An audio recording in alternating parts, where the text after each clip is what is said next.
This is the Popdock Data Lake upload tool, which is available on our website to download. The first thing you're going to get prompted for when you fire it up is, are you doing some GP stuff? Are you doing SL stuff? Are you doing nav? Or again, more generically, are you moving some archiving some SQL server tables?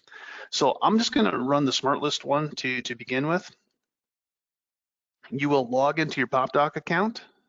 That's the first thing you do, because then it knows everything about the data lakes we have available, and all the connectors and all those things, and it's going to do that upload right there. Okay, so here we go. Now we're to data lakes. I should have a new one in here.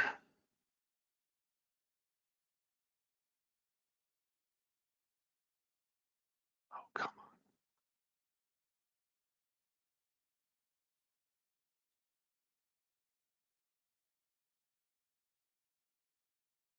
I did rename it, right?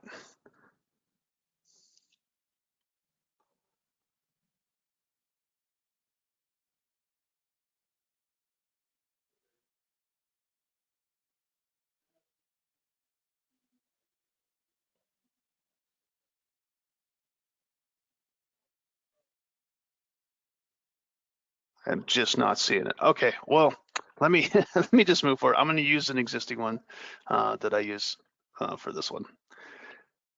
Okay, and this is the container that I have in that data lake, and so I'm just going to connect to that one instead.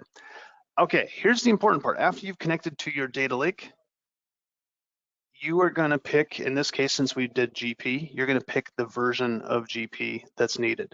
And so this is going to be important because there are going to be smart list differences depending on how far you go back. We currently have all the way back to 9. Let us know if you have need for something further back than that. But we're going to try to give you as many options to get as close as we can to getting all those smart list changes. You're basically going to connect to your SQL server. Most of you are probably going to have more of an on-prem name for your server instead of mine. I happen to open this one up to a small group of IP addresses, but that's why I have this name. But most of you will just have something like SQL Server and maybe an instance on it.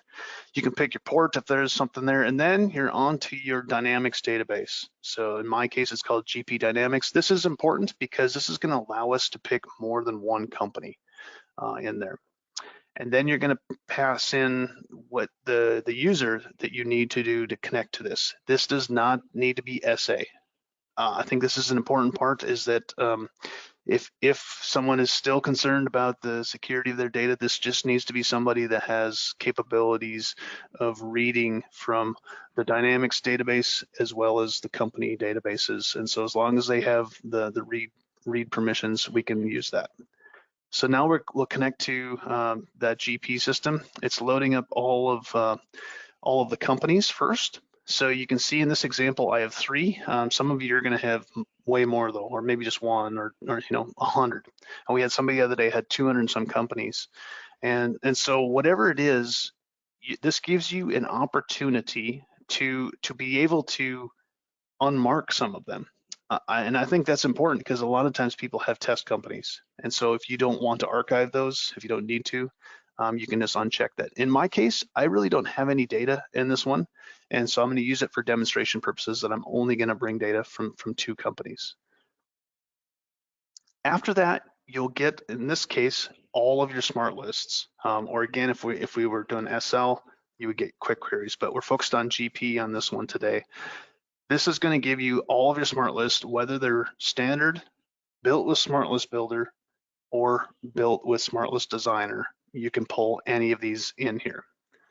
So I'm going to go ahead and I'm going to run everything for now. This will take a little bit longer, but I want to, in just a second here, you'll see a lot of these are very, very quick as it's bringing these, except for when we start hitting this account transactions. This one happens to have 300 and some thousand records, which takes just a few moments. So I wanted to show you what you're seeing right now, right? Is it's grabbing all of the rows out of the SQL table. It's then the second part is after it does that, it has to start the upload. So like I said, we're about halfway there in 10 seconds. It's probably going to take another 10 seconds. And then it's going to start the upload of that little bit larger file to the data lake. While it's doing that as well, though, if we look at this up at the top, you can see this will tell you how many transactions. What does transactions mean? It basically means SQL, right? How many lists are we running through here? And so this tells you how many it's going to do. Again, if you do 10 companies or 100 companies, it's going to do a lot more. So that's kind of the key thing here. It tells you how many are left. It tells you how many have been completed. There's a couple of other statuses. There is a status that says what has failed, right? So if anything has failed as we're bringing that information up, or we also have another status that is skipped. So that means there's a lot of times where you may not be using all of the smart list, for example. So everybody always hits check all, but what happens if you're not using manufacturing or project, or maybe again, in some companies, you don't have all those things configured. One example I'm going to show you in a second, I've set it up to get some errors. And some of them are because I have extender windows in one company and I don't have the extender window set up in another company. So that's a really common one that we'll see. Okay, this one looks like it's just about done. I think it's roughly 150, maybe just a little bit more than that, megabytes for this file that's getting uploaded. And so once this one's done, then things kind of start flying.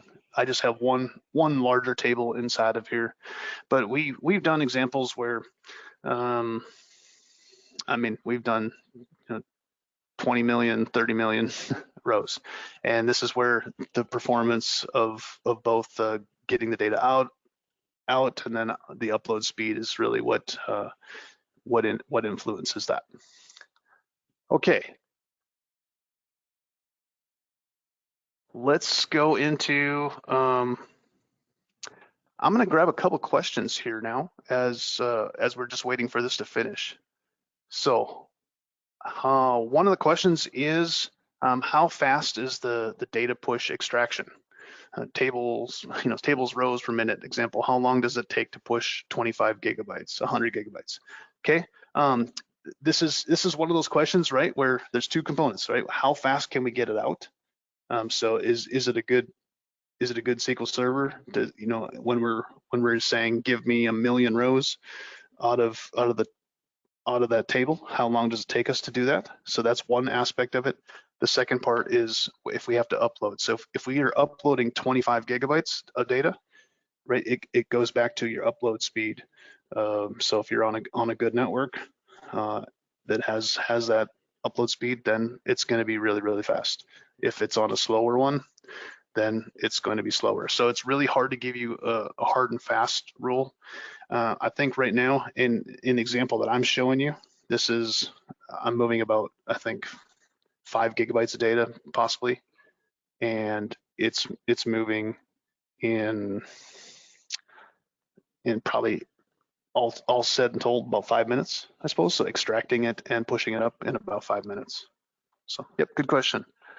Okay, another one, just going back, will Popdock replace configuration packages during the customer implementation, or is it simply an area to house the customer history? We're going to come back to this in just a little bit, but it is the focus of the Popdock portion of this is to get all the history from GP and to allow you to access it. We'll come back to it again, but Smart Connect is really the tool that would replace the configuration packages. So we've heard a lot of people talk about maybe how complex they are, maybe how many times you have to do different things in order to set up something you could have done in one Smart Connect map, or even we've seen some slowness on a lot of them. So Smart Connect is the tool that will help you do those things. Okay. Another question is, how do you launch the Popdock Azure Data Lake upload tool? And so that you download that from our website, and then you'll install that onto the customer's network somewhere. And then it's just called Popdock Data Lake Upload Tool. Okay.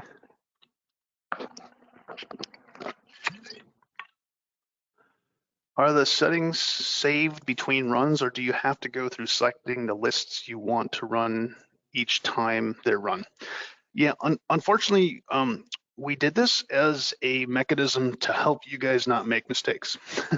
We've chosen not to save the settings in there because we want to make sure that if you are doing this for multiple customers, that you don't accidentally log into the wrong account and push all the stuff to another customer's account. So we want to make sure that you do log in each time and are in the right account and putting it in the right data lake. Yep, good question. What technology is the upload tool based on? I mean, it's part of Popdock, but it's using Azure Data Lake behind the scenes. It's obviously hitting SQL, so it's just part of the same library that we are using to access all of the data connectors that we would in Popdock. Okay, let me. We just finished. I'll come back to some of the additional questions a little bit later. So what I want to show you, we got a lot of successes, but let's sort by the status. We didn't get all successes. You can see down here, we had a number of these lists actually that were skipped, right? We maybe don't have data in these employee ones or some of these things. So a lot of these were skipped, or again, like I told you, this 4-iron foundry company, there's not much data in this one. So a lot of these were actually skipped in that particular company. But let's focus on the failures for just a second. 2 of them did occur in Fabricam, and most of them occurred in this one. And the reason they failed, a lot of these were really around extender information that we had on there. So it'll give you a little bit of information on what it is, but we also give you the capability of going back to the log and saying, hey, this failed because it couldn't find that extender window in this company. So that's what most of these are. A couple of these actually I've designed to fail just to make sure that I actually have a failure whenever I demonstrate this.